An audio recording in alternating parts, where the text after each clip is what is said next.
జై శ్రీమన్నారాయణ. శ్రీమతే రామానుజాయ నమః. తిరుప్పావై దివ్య ప్రబంధ కాలక్షేపానికి వేంచేసిన భాగవత గోష్ఠికి స్వాగత నమస్సుమాంజలితో అడియన్ లక్ష్మీ రామానుజదాసి. కాశ్యపాన్వయ సంజాతం నారాయణ పదాశ్రితం శ్రీమన్నారాయణం వందే యతీశ్వర శ్రియాచుషం.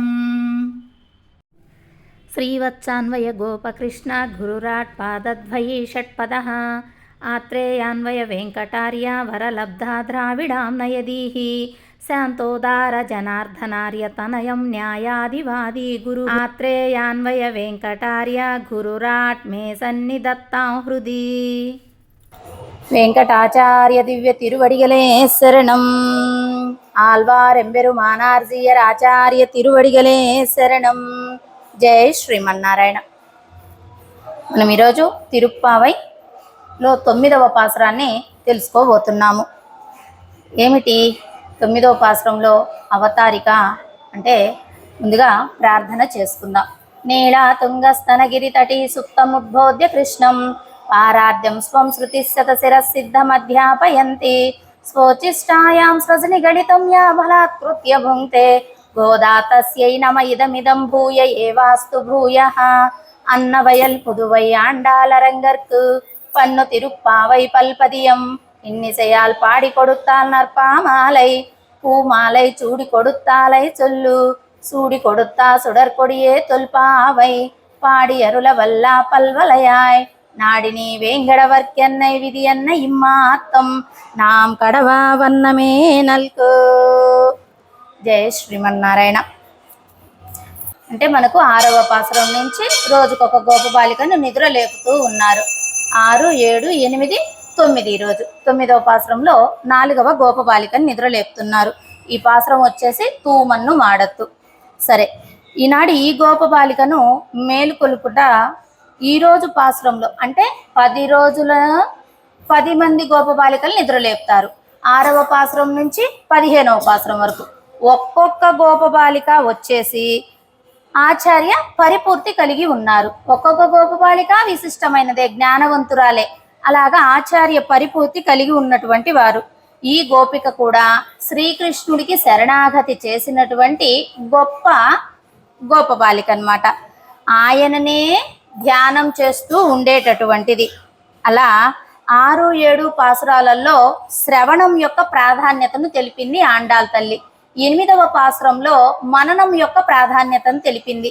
ఈరోజు 9వ పాసురం మననం చేస్తూ ధ్యానం చేస్తుంది ఆ కృష్ణ పరమాత్మను.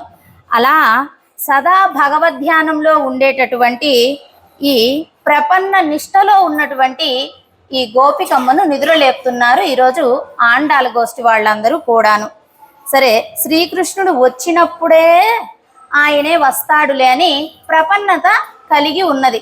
ఎలాగూ నేను స్వప్రయత్నం చేయాలి, నేను పరమాత్మను చేరాలి అనేటటువంటి ప్రయత్నం చేయక రక్షించవలసిన వాడు ఆయనే కదా, నా స్వరూపానికి తగ్గట్టుగా ఆయన వచ్చి ఆయన నన్ను రక్షణ చేయాలి, ఆయనే ఉపాయము అనేటటువంటి ప్రపత్తి నిష్టతో ఉన్నది ఈరోజు గోపబాలిక. ఎలా అట, ఆయనకే కదా సంబంధం కలిగి ఉన్నాము, మరి సంబంధం కలిగి ఉన్నటువంటి వారిని రక్షించవలసినది ఆయనే కదా. మనం అందరం ఆయనకు సొత్తు, ఆయన యజమాని. మరి యజమాని వారి సొత్తును కాపాడుకోవాలి కదా. ఇప్పుడు బంగారం ఉంది, దానికి ఎవరు యజమానో దాన్ని కాపాడుకోవాలి. ఒక స్థలం ఉంది, దానికి ఎవరు యజమానో దాన్ని రక్షించుకోవాలి. అలాగే ఈ జీవాత్మలకు యజమాని ఎవరు? పరమాత్మ. మరి వీళ్ళను రక్షించుకోవలసినది ఎవరు? పరమాత్మ. ఆయనే వచ్చి ఆయనే నన్ను రక్షించుకుంటాడు అంటూ అలా ప్రపత్తి నిష్టలో ఆమె స్వప్రయత్నం ఏమీ లేకుండా పరుండి ఉన్నటువంటి ఒక గోపబాలికని ఈ రోజుటి పాసురంలో నిద్ర లేపుతూ ఉన్నారు ఈ ఆండాల్ గోష్ఠి వాళ్ళందరూ కూడాను. ఎలా అట, ఒక దృష్టాంతం చెప్తున్నారు. ఆమె సీతాపిరాటి లంకలో రావణ చెరలో ఉంది. అప్పుడు మరి రక్షణ చేయవలసినది ఎవరు? రామచంద్రుడే కదా. హనుమంతుడు వెళ్ళి అడిగాడట, అమ్మ ఎలాగూ మీరు వస్తారా అని. అప్పుడు చెప్పిందట సీతాపిరాటి, శరైస్తూ సంకుళాం కృత్వా లంకాం పరబలార్జనః మాం నయేద్యతి కాకుచ్చః తత్సస్సా సదృశం భవేత్. ఆ శత్రు సంహారం చేయవలసినటువంటి వాడు రామచంద్రుడు. ఆ లంకలో ఉండేటటువంటి రాక్షసులందరినీ సంహరించి నన్ను తీసుకొని ఆయనే రావాలి. ఆయనే రక్షకుడు నాకు. మిగిలినటువంటి వారు రక్షకులు కాదు. నాకు నేను రక్షకులను కాను. నేను ప్రపన్నురాలను మాత్రమే. నిరపేక్ష రక్షకత్వము కలిగి ఉన్నారు అంటే ఆమె నిరపేక్ష రక్షకత్వాన్ని తెలియచెప్తూ ఉన్నదన్నమాట. కనుక నేను పరమాత్మే వచ్చి నన్ను రక్షణ చేయాలి అని తెలియచెప్పింది. అలా సీతా పిరాట్టిలాగా ఈమె కూడా పరమాత్మే వచ్చి రక్షిస్తాడు అంటూ ఈమె అలా వేచి ఉన్నదన్నమాట. తూమని మాడత్తు. సరే, అలా వేచి ఉన్నటువంటి గోపబాలిక నిద్రలేస్తూ ఉన్నారు కదా. ముందు పాసురం సేవించుకుందాం. தூமணி மாடத்து சுத்தும் விழிக்கிறியான் தூபம் கமடத்து இளனை மேல் கண்மலரும் மாமான் மகடே மணிக்கதவம் தான் திறவாய் மாமீர் அவளை யொஜுப்பீரோ உன் மகள் தான் ஊமையோ அன்றிச்சு விடோ அனந்தலோ ஏமோ பெருந்துயில் மந்திரப்பட்டாலோ மாமாயன் மாதவன் வைகுந்தன் என்னென்று நாமம் பலவும் నవిన్నేరో రెంబావాయ్. ప్రతిపదార్థం. తూ అంటే పరిశుద్ధమైన, మణి అంటే మనులతో పుట్టిన అంటే మనులతోటి కట్టినటువంటిది అనమాట. మాడత్తు మేడలో, సుత్తుం నలుదిక్కుల యందు, విళక్కు దీపములు, ఎరియా వెలుగుచూ ఉండగా, ధూపం అంటే అగరుధూపం.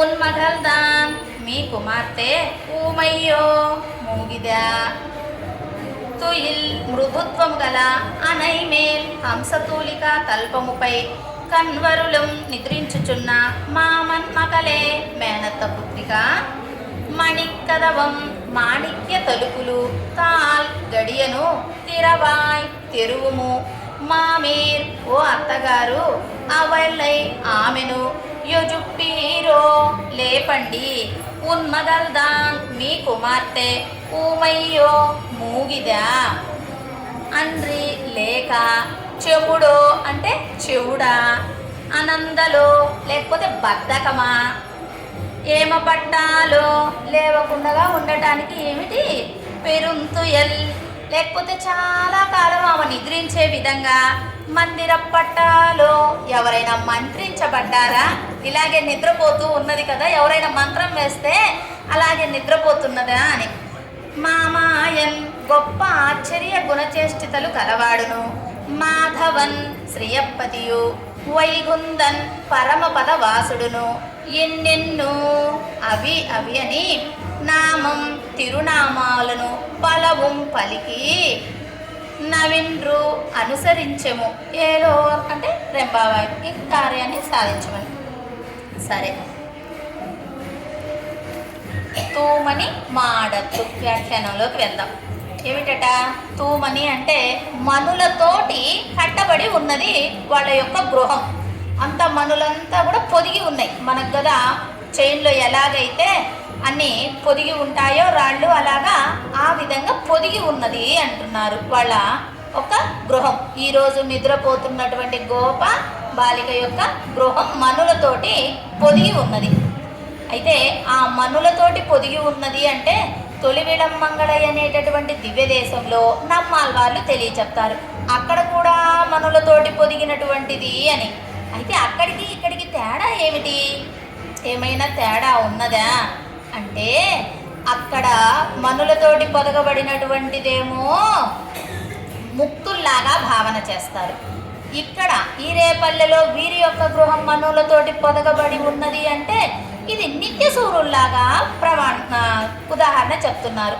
నిత్యసూరులకు ముక్తులకు తేడా ఏమిటి అంటే, ముక్తులు వచ్చేసి కర్మను అనుభవించి అవి తొలగించుకొని పరమాత్మ దగ్గరికి చేరిన వాళ్ళు. కానీ నిత్యులు ఎలాంటి వాళ్ళు? అసలు కర్మతోటి సంబంధమే లేకుండా వాళ్ళు, అసలు ఈ సంసార బంధమే లేకుండా పరమాత్మకే సేవ చేసేటటువంటి వారన్నమాట. అంటే సహజ శుద్ధతత్వం కలిగినటువంటి వారు నిత్యులు. అయితే ఇక్కడ దీన్ని ఎందుకు చెప్తున్నారు అంటే, మనులు బయటికి వచ్చిన తర్వాత వాటికి కొంచెం దుమ్ము అలా అంటుకొని ఉంటుంది కదా, దాన్ని శుద్ధంగా చేసి వాటికి కొంచెం కొసల్లాగా అలా పెట్టి, అంటే ఆభరణంలో కూర్చునేటట్టు ఒదిగేటట్టుగా అలా చేస్తారనమాట. అలాగా మనులను శుద్ధత చేసి మూకులాగా పెట్టినటువంటి మనులతోటి నిర్మించబడినది తొల్లివిడమంగళంలోనిటువంటి కోవెల్, అదే నిర్మాణం. ఇక్కడ ఉండేటటువంటి నిర్మాణము అసలు ఆ మనులే శుద్ధతత్వం కలిగి ఉన్నాయి, సహజంగానే శుద్ధతత్వం కలిగి ఉన్నాయి. వాటికి ఎవరు పాలిష్ చేయలే, వాటి కాంతిని ఎవరు కూడా ప్రజ్వలింప చేయలేదు. అవి మామూలుగానే కాంతివంతంగా సహజమైనటువంటి శుద్ధతత్వం కలిగి ఉన్నవి. అందుకని సహజమైన శుద్ధతత్వం కలిగి ఉన్నటువంటి మనులతోటి నిర్మించబడిన దాన్ని ఏమో నిత్యసూరులు అన్నారు. అవి శుద్ధం చేయబడి నిర్మించబడి ఉన్నది కాబట్టి ఆ మనులనేమో ముక్తులు అన్నారు. ముక్తులు ఏమో కర్మలు కడుక్కొని తొలగించుకొని పరమాత్మ దగ్గరికి చేరినవారు. ఈ నిత్యసూరులకేమో అసలు కర్మ సంబంధమే లేదు, వాళ్ళు అసలు సహజంగానే శుద్ధం కలిగి ఉన్నారు. అందుకని నిత్యులు అంటూ పోల్చి చెప్పారనమాట. ఆ విధంగా ఉన్నదట ఆ అమ్మాయి వాళ్ళ యొక్క గృహము. ఎంత భోగ్యంగా తెలియచెప్తున్నారు. ఒక దివ్య దేశాన్ని తెలియచెప్పారు. నమ్మాలి వాళ్ళ శ్రీ సూక్తులు అంటే అలాగే ఉంటాయి. ఒక్క దాని లోపలికి పోతే ఎంత చెప్పుకోవచ్చో అంత భోగ్యంగా అనుగ్రహిస్తారనమాట. సరే, సుత్తు విళక్కెరియా, చుట్టూ దీపాలు వెలిగించారు. ఎందుకు? మా మాణిక్యం కాంతులతోటే వెలుగుతూ ఉన్నది గృహమంతా, బాగా మాణిక్యాలు పొదిగి ఉన్నారు కాబట్టి. మళ్ళీ ద్వీపాలు వెలిగించడం ఎందుకు? వాటి కాంతే సరిపోతుంది కదా అంటే ద్వీపాలు వచ్చేసి మంగళకరమైనవి అందుకని అన్నారు.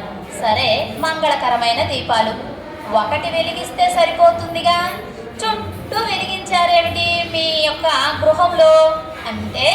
చుట్టూ వెలిగించారు, చాలా దీపాలు వెలిగించారట. వాళ్ళ గృహం ఎంత పెద్దగా ఉంటే, ఏదో మనం ఇప్పుడు చెప్పుకున్నట్టుగా ఒక 25 ఎకరాలు 30 ఎకరాలు కట్టబడినటువంటి గృహము అంటున్నారన్నమాట. అంత పెద్దగా ఉంది ఆ గృహం. ఆ గృహానికి చుట్టూ ప్రహరీలు, ఇంట్లో గదులు, ఎంత వైభవంగా ఉందో అంత మణిమయ ఖచ్చితంగానే ఉన్నది. ఆ బయట ప్రహరీల బయట కూడా ఒకవైపు మామిడి తోట, ఒకవైపు అరటి తోట, ఒకవైపు పూల తోటలు, ఇలా పెద్దగా నిర్మాణం జరిగి ఉన్నది. అలా పెద్దగా నిర్మాణం జరిగి ఉన్నటువంటి వారి యొక్క గృహంకి ఈ దీపాలన్నీ పెట్టారు. ఇన్ని దీపాలు ఎందుకండి? మంగళకరం అంటే ఒక దీపం సరిపోతుంది కదా అంటే కాదట. కృష్ణయ్య వస్తాడు, ఈమె చేతిని పడతాడు, నిద్రిస్తున్నటువంటి గోపమ్మ చేతిని పడతాడు, ఇల్లు మొత్తం తిరుగుతాడు, బయట ప్రహరీలలో తిరుగుతాడు, ఆ పక్కన తోటల్లోకి వెళ్తాడు.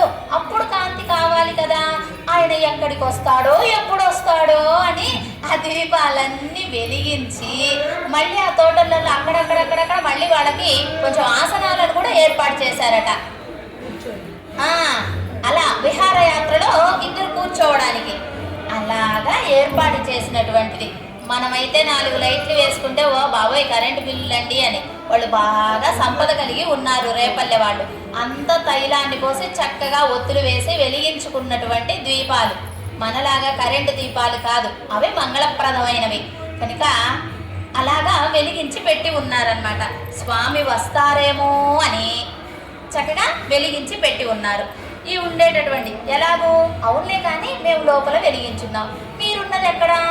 తలుపు వేసి ఉన్నారు కదా, తలుపుకు బయట కదా ఉంది, లోపల ఎలా వెలుగుతున్నా ఇన్ని దీపాలు పెట్టారని మీకు ఎలా తెలిసింది అంటే వాళ్ళు చెప్తున్నారు, మా మనులతోటి మెరుస్తున్నటువంటి ఇల్లు కదా, గృహం కదా, ఆ మనులు కాంతితోటి కనపడుతుంది లోపల ఏమున్నది అని. అంటే సీయింగ్ గ్లాసెస్ అంటాం కదా, లోపలిది కనపడేది ఆ విధంగా ఉన్నదమ్మ మనులతోటి పొదగబడబట్టి, అందుకని మేము చెప్పాము అంటున్నారు. ఈ మా ఐశ్వర్యం చెప్పుకోవాలి ముందు. ఇందులో ఎంత ఐశ్వర్యవంతురాలో, ఏమి ఐశ్వర్యమట? బాహ్యంగా గోసంపద, అలాగే ఇంత పెద్ద ఇల్లు, ఇన్ని ద్వీపాలు, ఇంకా భోగ్యంగా తోటలు ప్రహరీలు కలిగి ఉన్నది. ఆ ఐశ్వర్యమేనా ఆమెకున్నది? కాదు, కృష్ణానుభవాన్ని పొందేటటువంటి ఐశ్వర్యం కలిగి ఉన్నది. ఎన్ని ఆస్తులు ఉన్నా అది ఇహం వరకే కదా, మరి పరంలో తీసుకుపోయేదేమిటి? ఆ పరమాత్మే. ఆ పరమాత్మనే మననం చేస్తూ ధ్యానం చేస్తూ ఈమె పవళించి ఉన్నది. అటువంటి ఐశ్వర్యం కలిగి ఉన్నది. అంటే ఇహ ఐశ్వర్యము, పరానికి చెందేటటువంటి ఐశ్వర్యము, 2 ఐశ్వర్యాలను కలిగి ఉన్నది ఈ గోపాంగన. అదే మనకు ఐశ్వర్యం ఏమిటి అంటే, ఎంతమంది లేరండి మన ఊర్లో, ఎంతమంది ఇక్కడికి వచ్చారు, ఎంతమంది సేవించుకుంటున్నారు పరమాత్మను అంటే, ఆ సేవించుకోగలిగిన వాళ్ళే ఐశ్వర్యవంతులు. వాళ్ళకి ఎన్నైనా ఆస్తులు ఉండని, అది ఇహం వరకు ఐశ్వర్యమే. ఎవరైతే పరమాత్మను సేవించుకోవాలని కోవెలకు వచ్చి పరమాత్మను సేవించుకొని, ఆయన ఉత్సవాలను సేవించుకొని, ఆయన దర్శనం పొంది, ఎందుకు వస్తున్నాం, మనం ఏదో కోరికతోటి కాదు, పరమాత్మను చూడాలి, ఆయనకు జరిగే ఉత్సవాలను దర్శించాలి అని వస్తూ ఉన్నాం కదా, అది నిజమైన ఐశ్వర్యము. ఆమెకు ఎలాగైతే భగవద్గుణానుభవం చేస్తూ ఆయన్ను ధ్యానం చేస్తూ ఉన్నదో అది ఐశ్వర్యం. అంటే మనందరి ఐశ్వర్యం ఏమిటి అంటే, ఆండాలకు జరిగే ఉత్సవాలు, పెరుమాళ్ల దర్శనము, రాజ్యలక్ష్మి అమ్మవారి దర్శనము, ఇవన్నీ పొందటమే మన యొక్క ఐశ్వర్యంగా. ధూపం వేశారు. ఎటువంటి ధూపం అట, వాళ్ళ ఇంట్లో వేసినటువంటి ధూపము. మనం ఇక్కడ వేసే ధూపాలు ఎలాగూ పొగ వస్తాయి కానీ పరిమళం ఉండదు. కళ్ళు మంటలు రావాలి, ముక్కులు నులుపుకోవాలి, దగ్గు రావాలి, ఇన్ని జరుగుతాయి మనం వేసే ధూపాలకు. కానీ అక్కడ ధూపం ఎలా ఉందంటే, పొగ లేదట, మంచి పరిమళ భరితాన్ని ఇస్తూ ఉన్నదట. అంటే వచ్చిన ధూపం తెలియచెప్తున్నారు. అలా ఉన్నది అక్కడ, పొగలేని ధూపం పరిమళభరితంగా ఉన్నది. మనం వేసేది పొగ ఉంటుంది కానీ పరిమళం ఉండదు. అంటే ఇప్పుడు అంత కల్తీ అన్నమాట. ఆ ద్వాపర యుగంలో కృష్ణ పరమాత్మ వేంచేసి ఉన్నటువంటి సమయంలో అన్ని అంత భోగ్యంగా ఉన్నాయి. ఏది కూడా కల్ముషం లేకుండా పరమాత్మనే తలుస్తూ, పరమాత్మకే సమర్పిస్తూ, పరమాత్మే కొనియాడినటువంటి ప్రదేశం, పరమాత్మతోటే ఉన్నటువంటి వారి కనుక అప్పుడు అంత భోగ్యంగా ఉన్నది. అలా వారి ఇంటిలో ఉండేటటువంటి ధూపం వేస్తే పరిమళమే వస్తుంది తప్ప పొగ మాత్రం కనబడటలేదు. తుయిలనై మేల్ కన్వలరుం, ఎలా పడుకుందామా అంటే మెత్తటి మృదువైన పరుపుపై పడుకొని ఉందట, పడకపై. అవునమ్మా, ధూపం వేశారు అని చెప్పుకున్నావు, నువ్వు అక్కడ పడక మీద పడుకొని ఉన్నావు. అలా పడుకుంటే నీకు నిద్ర పడుతుందా? అసలు ఎలా పడుకున్నావు? అది మృదువుగా ఉండటం వల్ల, మెత్తగా ఉండటం వల్ల, తెల్లగా ఉండటం వల్ల నీకు ఆ విరహ వేదన తెలియక కృష్ణ పరమాత్మతోటి కలవలేదే అనేటటువంటి బాధను మరచి నిన్ను నిద్ర పుచ్చుతుంది ఆ శయ్య. అంటే ఆ శయ్య అంత బాగా ఉన్నది అని తెలియచెప్పటం. మేమేమో ఇక్కడ ఎలా ఉన్నామో తెలుసా, అగ్నిగుండలం బాగా మండుతూ ఉంటే దానిపై పడుకుంటే ఎలా ఉంటుందో అంత బాధని మేము అనుభవిస్తున్నాము. నువ్వేమో చక్కగా పరమాత్మను లోపల తలుచుకుంటూ మెత్తడి పరిపై పడుకున్నావు అని ఒక విషయం. ఇంకొకటేమో మీరు పవడించి ఉన్నటువంటి పడక మీకు ఇతరమైన గుర్తు చేయట్లా, అలా మెత్తగా ఎక్కి పడుకున్నావా నిద్ర పట్టేస్తుంది, ఆ విధంగా ఉంది ఆ పడక అంటూ తెలియచెప్తున్నారు. మరి ఇక్కడ ఉన్న వాళ్ళ విరహ వేదన ఉంది, నీకేమీ అలా అనిపించడం లేదు, చక్కగా పడుకున్నావు అని తెలియచెప్తూ, మణి కదవంతా తిరవాయ్ అంటూ నువ్వు చక్కగా మెత్తటి పడకపై పడుకున్నావు అన్నారు. మామాత్మకలే, ఇక్కడ మనం విషయాన్ని చాలా చెప్పుకోవాలండి, ఎంత భోగ్యమైగా ఉంటుందో. ఇక్కడ స్వామి అని లేకపోతే సఖియా అని సంబోధించవచ్చు కదా, నీవేమిటి మేనత్త కూతురా అన్నావు, శరీర సంబంధాన్ని పలికిందేమిటి ఆండాలు శరీర సంబంధానికి ప్రిఫరెన్స్ ఇవ్వదు, చక్కగా ఆత్మ సంబంధానికి ప్రిఫరెన్స్ ఇస్తుంది కదా. మరి శరీర సంబంధాన్ని పలికిందేమిటి ఇక్కడ ఆండాల్ తల్లి? ప్రాకృతికమైనటువంటి సంబంధాన్ని, అంటే పరమాత్మతోటి సంబంధం కలిగి ఉన్నటువంటి భాగవతులతోటి కలిసి ఉండటం ఉత్తమము. కానీ మన శరీర సంబంధీకులు కూడా భాగవతులు అయ్యారనుకో, ఇంక అంతకంటే కావలసిందే ఉంది. ఇప్పుడు మన అమ్మ నాన్న, మనతోటి ఉండే ఫ్రెండ్స్, మన అక్క చెల్లెళ్ళు, అన్నదమ్ములు, వాళ్ళు కూడా చక్కగా వైష్ణవ సాంప్రదాయాన్ని స్వీకరించినటువంటి ఉత్తమమైనటువంటి భాగవతులు ఉన్నారనుకో, చెప్పుకోవడం ఎంత బాగుంటుంది. ఇలా శారీరక సంబంధం ఉందండి, ఇలా ఆచార్య సంబంధము కలిగి ఉన్నాము అని చెప్పడం. అలాగా ఈమె మేనత్త అని తెలియచెప్పటంలో అటువంటి సంబంధం, అలాగ శారీరక సంబంధము రేపల్లెలో ఉండటం వలన వీళ్ళ గోష్ఠి, ఇలాగా భాగవత సంబంధం అంటే ఆచార్య సంబంధం ఇలా కలిగి ఉన్నారు అని తెలియచెప్తుంది. ఇక్కడ మనం 2 దృష్టాంతాలను చెప్పుకుందాం. మనకు వ్యాసుల వారు తెలుసు కదా, చక్కగా 18 పురాణాలను 1,00,000కు పైగా శ్లోకాలు కలిగినటువంటి మహాభారత కావ్యాన్ని అవలీలగా అందించినటువంటి వారు వ్యాస మహర్షి. వద్దన్నానులే. అటువంటి వ్యాస మహర్షి చక్కగా అనుగ్రహించారు. ఏమిటి ఆయన శ్లోకం, ప్రార్థనా శ్లోకం అసలు అంటే, వ్యాసం వశిష్ఠ నప్తారం శక్తే పౌత్రమకల్మషం పరాశరాత్మజం వందే సుఖతాతం తపోనిధిం. మరి వ్యాసుల వారికి కూడా శరీర సంబంధాన్ని చెప్పారు కదా. ఎలా చెప్పారు? వ్యాసం వశిష్ఠ నప్తారం, వశిష్ఠుడు అనేటటువంటి మహర్షికి ముని మనవడు. శక్తే పౌత్రం అకల్మషం, శక్తికి పౌత్రుడు అంటే మనుమడు. పరాశరాత్మజం వందే, పరాశర మహర్షికి కుమారుడు. సుఖతాతం తపోనిధి, సుఖుడు అనేటటువంటి వారు భాగవతాన్ని పరిషత్ మహారాజును అడ్డు పెట్టుకొని మనందరికీ అనుగ్రహించినటువంటి సుఖ మహర్షికి తండ్రి వ్యాసుల వారు. మరి ఎందుకు చెప్పారు ఇక్కడ అంటే, శారీరక సంబంధము ఉన్నది, భాగవత సంబంధము కలిగి ఉన్నారు, ఆచార్య సంబంధము ఉన్నది అందులో. అలాగా ఈమె కూడా ఆ విధంగా చెప్పిందండి అంటూ తెలియచెప్పటం. ఇంకొక దృష్టాంతం చెప్పుకుందాము. శ్రీ పరాశర భట్టార్య శ్రీరంగేశ పురోహిత శ్రీవత్సాంకసుత శ్రీమాన్ శ్రేయసే మేస్తు భూయసే. ఎవరైనా పరాశర భట్టర్ వారు. ఆయనకు తండ్రి ఎవరు? కూరత్తాల్వాను. కూరత్తాల్వాని ఎంత గొప్పవారు, మంచి జ్ఞానులు. ఆయన రాజ్యాన్ని పాలన చేసేటటువంటి వాడు. ఆ రాజ్యాన్ని కూడా వదిలిపెట్టి వచ్చేశారు శ్రీరంగానికి. ఈయన కంటే వయస్సులో చిన్నవాడు రామానుజులు వారు. అయినప్పటికీ ఆయన్ను గురువుగా స్వీకరించారు. ఎందుకంటే జ్ఞానపరంగానే చూస్తారు తప్ప పెద్దలు వయస్సు పరంగా చూడరు. అటువంటి గొప్పవారు వాళ్ళు. పరాశర భట్టార్ వారికి ఈయన తండ్రి గారు. ఇక్కడ శారీరక సంబంధమే తెలియచెప్తున్నారు.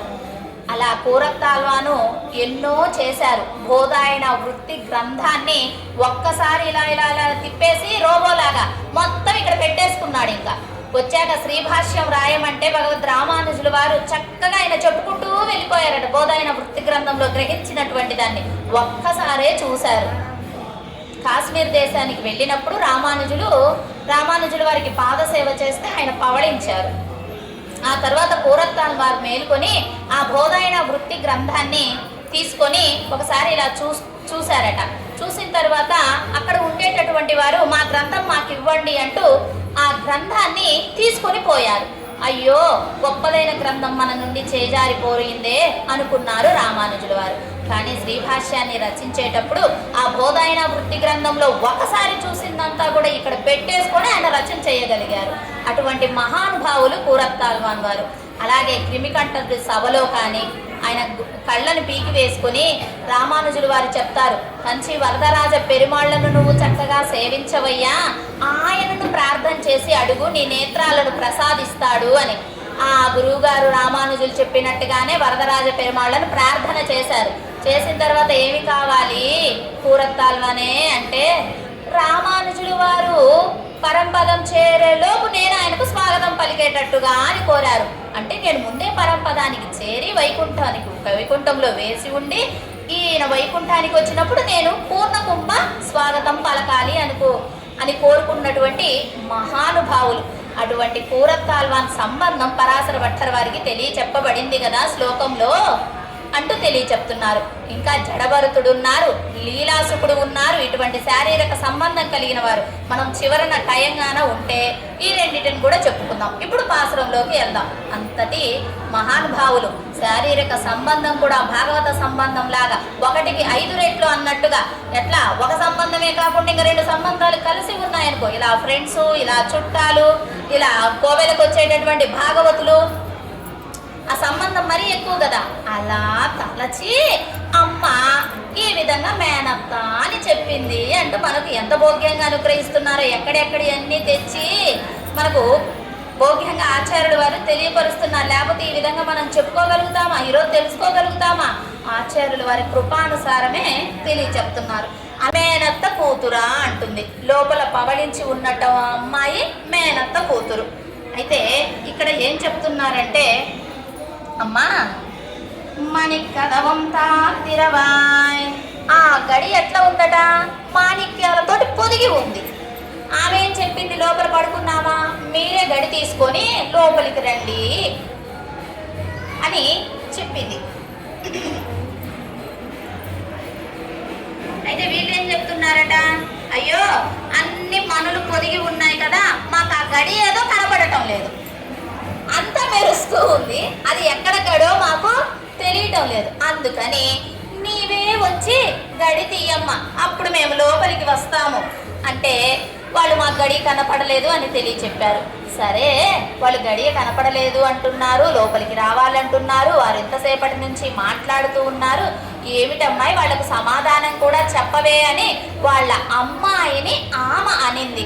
అన్నప్పుడు వీళ్ళు అనుకున్నారట, అమ్మయ్య ఇంతసేపు అది ఇది ఇది అది మాట్లాడుతున్నాము, ఎవ్వరికి రిప్లై లేదు, కనీసం లోపల నుంచి ఒక మాట కూడా వినపడలేదు, ఇప్పటికన్నా ఆ మేనత్త గారు అనే ఆమె ఒక సమాధానాన్ని ఇచ్చింది అని వీళ్ళేదో పొంగిపోయారట. వాకిలి కాడ నిలబడి పిలిచి పిలిచి పిలిచి పిలిచి వాళ్ళు లోపల వాళ్ళు పలకకపోతే పరిస్థితి ఏమిటి? ఒక్కసారి పలిక, ఓ ఎవరో ఉన్నట్టున్నారు, ఇంతకి మనం పిలిచే పర్సన్ కాకపోయినా ఎవరో లోపల ఉన్నట్టున్నారు, సమాధానం వచ్చేసిందని ఆనందపడ్డట్టుగా ఇక్కడ కూడా ఆండాలు గోష్ఠి అలా తెలియచెప్తున్నారు. మా మీర్వలయ్యో చెప్పీరో, ఓ మేనత్త గారు మీరైనా మీ అమ్మాయిని నిద్ర లేపండి, మేమెంత పిలిచినా పలుకుటలేదు కదా, అందుకని మీరైనా నిద్ర లేపండి. మా మీర్ ఆ గోపాంగన యొక్క తల్లి గారు అని అర్థం. లోపల గోపికకేమో ఆమె తల్లి, బయట ఉన్నటువంటి ఆండాలకేమో మేనత్త, ఇలా సంబోధన చేస్తూ ఉన్నారు. ఆ వీళ్ళకు ఎంతసేపటికి సమాధానం చెప్పపోయేటప్పటికి కొంచెం విసుకొచ్చిందట. లోపల నుంచి రిప్లై రాలేదు కదా, వాళ్ళ అమ్మ చెప్పినా కూడా ఆమె పలకలేదు కదా, కొంచెం చికాకు వచ్చేసింది.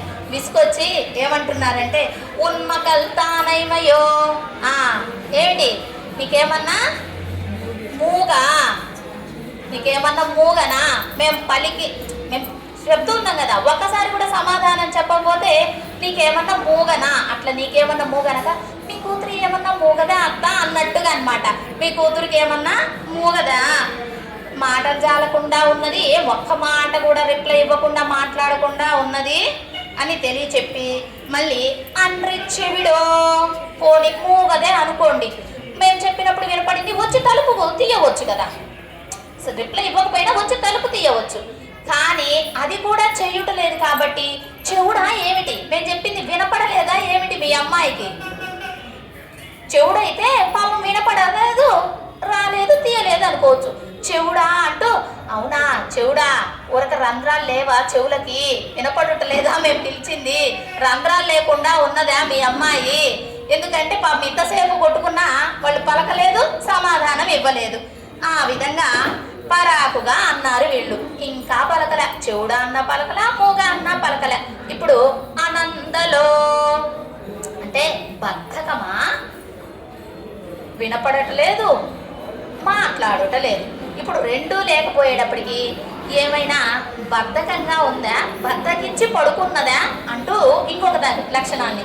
ఇప్పుడు మూగ, చెవుడు, బద్ధకం, 3. 4వ పాయింట్ ఏం చెప్తున్నారు, లేక బాగా ఎక్కువ టైము కృష్ణుడితోటి రాత్రంతా తిరిగి ఆడి పాడి అలసిపోయి ఇప్పుడు పక్క మీదకి వచ్చి పడుకున్నదా ఏమిటి మేము లేపే సమయానికి అంటూ తెలియజెప్తున్నారు.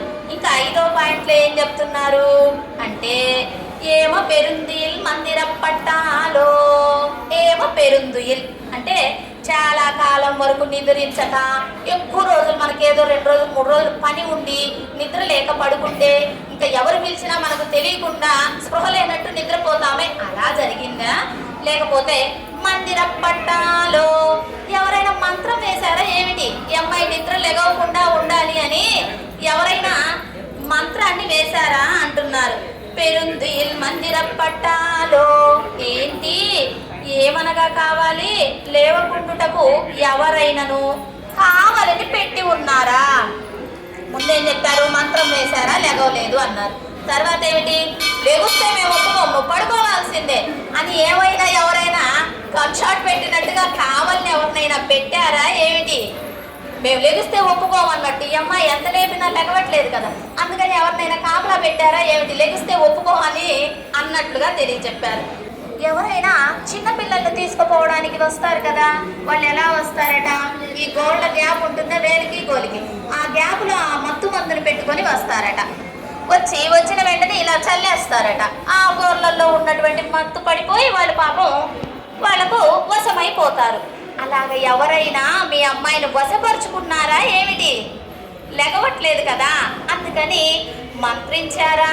లేకపోతే ఎవరైనా లెగిస్తే కొడతామన్నట్టు కాపలా పట్టబడిందా? లేకపోతే ఎవరైనా మత్తు మందు చల్లారా? ఇట్లా చిన్నపిల్లలు తీసుకుపోయే వాళ్ళలాగా అలా మంత్రించబడి ఉండటం వలన నిద్రపోతుందా అంటూ వీళ్ళు అడిగారు. అడిగిన తర్వాత ఆమె ఏం చెప్తుందంటే, ఏమీ లేదు అమ్మా, ఆమె మేల్కోవాలంటే ఆ పరమాత్మ యొక్క తిరునామాలను చెప్పండి, లెగుస్తుంది అని చెప్పింది వాళ్ళ మేనత్త.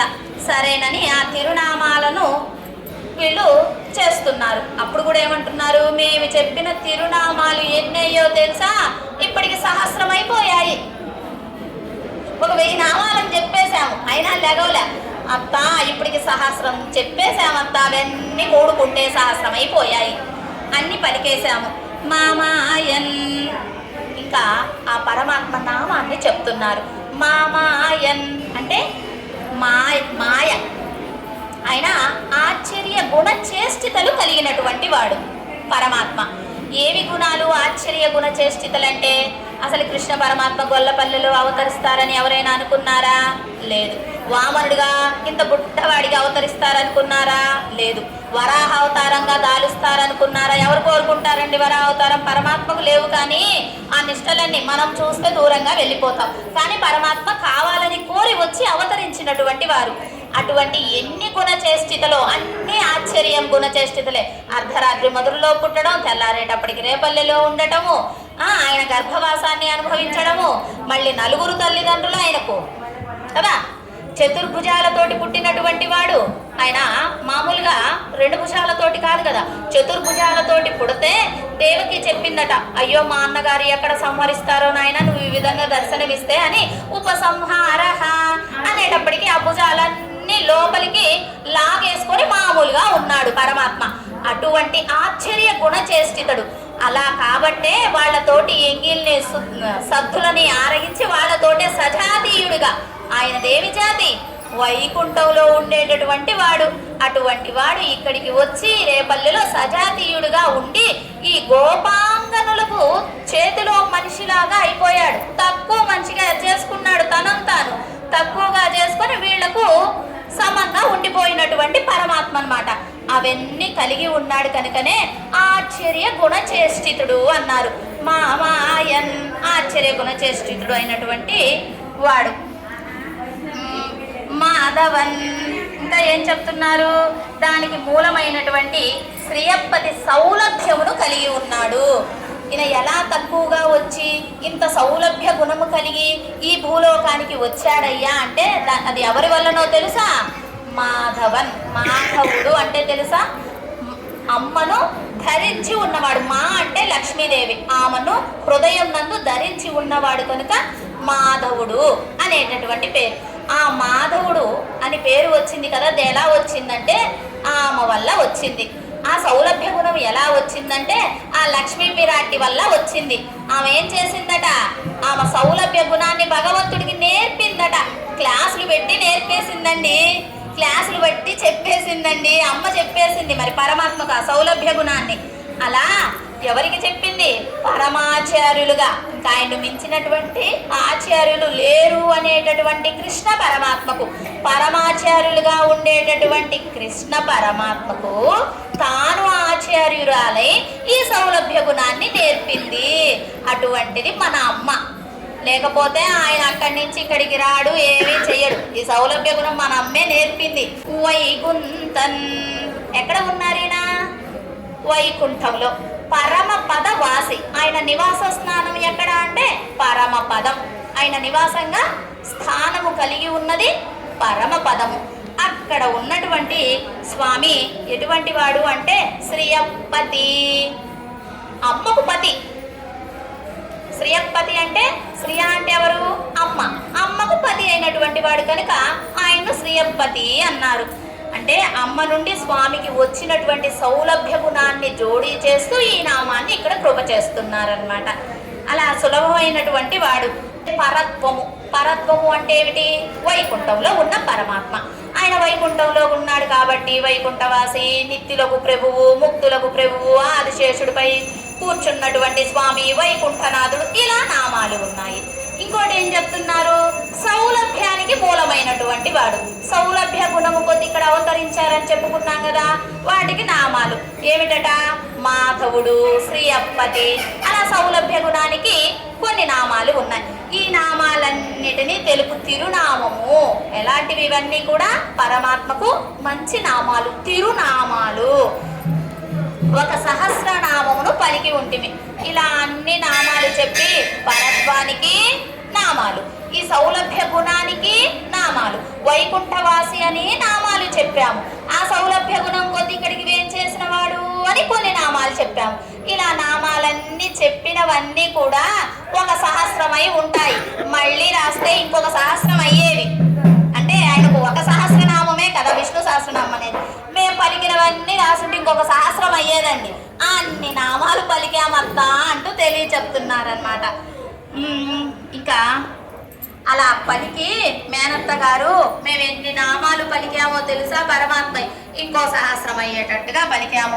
నామం పలవున్న విండ్రు, అలా తిరునామాలను చేసి మా మీరు అవలయ్యో చెప్పీరు. ఓ అత్తగారు మేము తిరునామాలను పాడాము, ఇంకా లేపండి.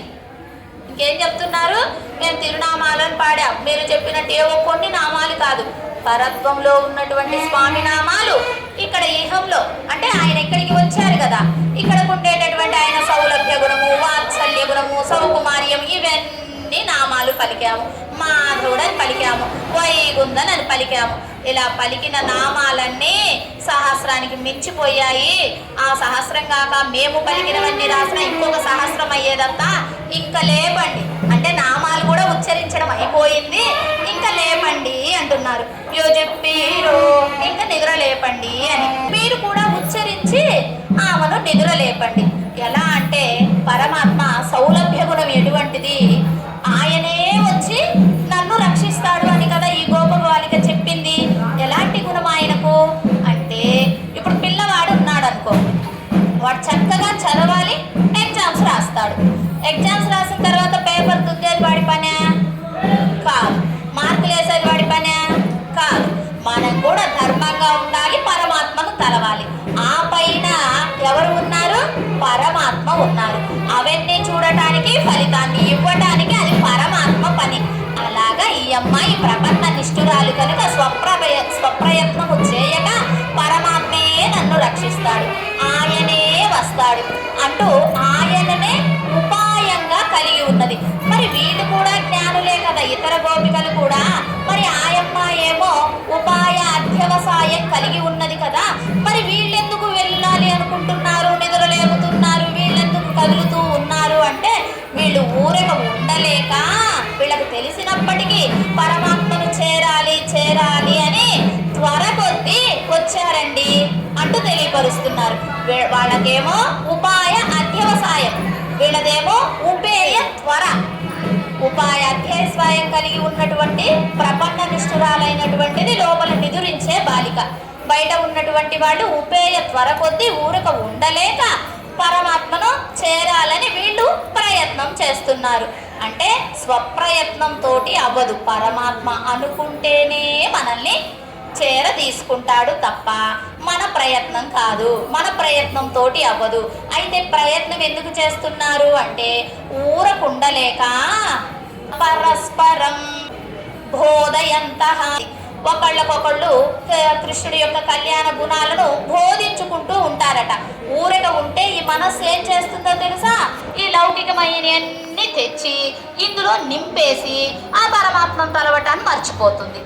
అలా దానికి ఛాన్స్ ఇవ్వడం ఎందుకు, మనమే భగవంతుడి నామాలను, భగవంతుడి ఉత్సవాలను చూసుకుంటూ కోవెలకు వెళ్తూ భాగవతులతోటి కలిసి పరమాత్మకు సేవ చేస్తూ ఉంటే ఇతరమైన ఆలోచనలు రావు కదా.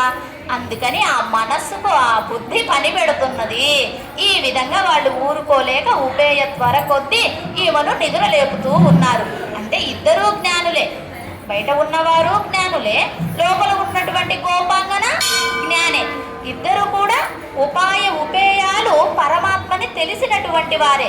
వారు వీరందరూ కూడా శరణాగతి చేసినటువంటి వారే, పరమాత్మపై నమ్మకం కలిగినటువంటి వారే. అయినప్పటికీ ఎందుకు చేస్తున్నారు అంటే ఉపాయాధ్యవసాయం కలిగి ఉన్నటువంటి వారు కొంతమంది, ఉపేయ త్వర కలిగి ఉన్నటువంటి వారు కొంతమంది ఉంటారు. ఇద్దరికీ ఇచ్చేవాడు ఆయనే, రక్షించేవాడు ఆయనే. అలాగా ఎప్పుడు కూడా దృఢమైనటువంటి నమ్మకం పరమాత్మపై ఉండాలి. అంతే తప్ప మనం ఏ ఇతరమైన వాటినో సాధనల్లాగా పెట్టుకుంటే అవి సాధించలేము. ఆయనపైయే నమ్మకం పెట్టి ఆయనే ఇస్తాడు, ఆయనే చేస్తాడు అనికీన మనం పరమాత్మనే తలుస్తూ, ఆయన నామాన్ని తలుస్తూ ఈరోజు గోపబాలిక ఏమనుభవిస్తుంది? పరమాత్మ యొక్క కళ్యాణ గుణాలను చక్కగా లోపల అనుభవిస్తూ ఉంది, మనస్సులో అనుభవిస్తూ ఉన్నది ఆ కళ్యాణ గుణాలను. అలా అనుభవించటంతోటే ఆమె పలకలేకపోయింది, మాట్లాడలేకపోయింది. ఆమెకు మూగా లేదు, చెవుడు లేదు, బద్ధకము లేదు, ఎవరు మంత్రించబడలేదు, ఎవరైనా నిద్రలేస్తే గన్ షాట్ అన్నట్టు ఎవరు పెట్టలేదు, ఆమెకు ఏమీ లేవు, ఎవరు మత్తు మందు చల్లలేదు. కృష్ణానుభవంలో మునిగిపోయి ఉన్నది. ఆ మునిగిపోయి ఉండటం వలన బయట వాళ్ళు పిలిచినా ఎన్ని మేము చుట్టాలము, మేము ఫ్రెండ్సము, మేము భాగవతులమని ఎన్ని సంబంధాలు తెలియచెప్పినా ఆమె నిద్ర లేవలేకపోయింది. అంటే అటువంటి కృష్ణానుభవం ప్రతి జీవుడికి కావాలి.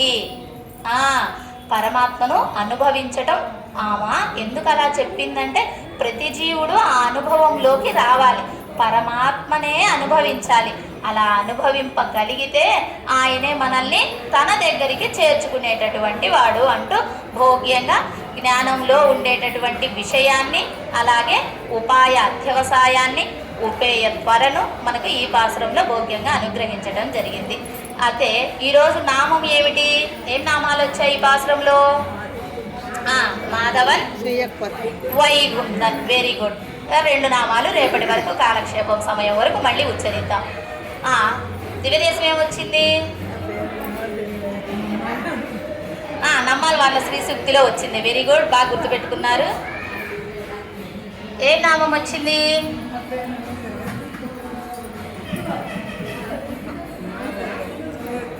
తొల్లి వేళ మంగళం లేదా తొలై వేళ మంగళం, ఎలాగైనా పలుకుతారు. ఆ దివ్యదేశం. సరే, నిన్న ఏమి నామాలు చెప్పుకున్నాము? నిన్న నామం దేవాదిదేవ యథోక్తకారి. Very good. దివ్యదేశం మధుర తిరువెక్క. Very good. తిరువెక్కలో వేంచేసి ఉన్నటువంటి పెరుమాళి యథోక్తకారి, మధురలో వేంచేసి ఉన్నటువంటి పెరుమాళ్ళు కృష్ణయ్య. అది దాన్ని నిన్నటి రోజున తెలియచెప్పుకున్నాము. మాధవన్, కేశవన్. Very good. ఈరోజు చక్కగా ఈ నామాన్ని, ఈ దివ్యదేశాన్ని రేపటి వరకు ఉచ్చరిద్దాము. రేపటి కాలక్షేపంలో అమ్మ ఏం అనుగ్రహిస్తుందో మళ్ళీ ఆ నామాన్ని. ఇలాగని ఏమీ లేదు, ఈ నామాన్నే ఉచ్చరించాలని కాదు, అలా పెట్టుకుంటే మనం తెలియకుండా ఆ నామాన్ని పలుకుతామని.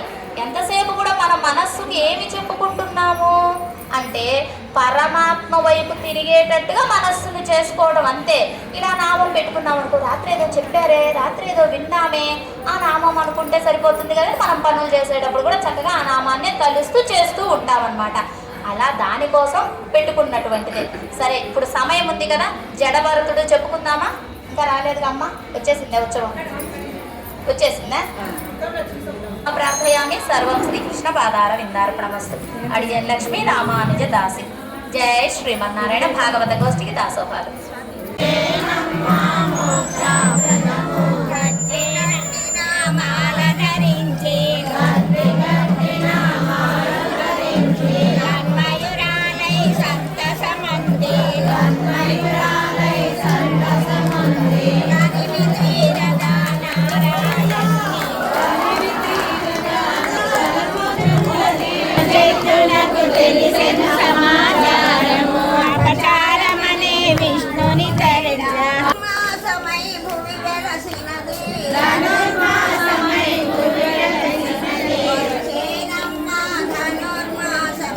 వచ్చే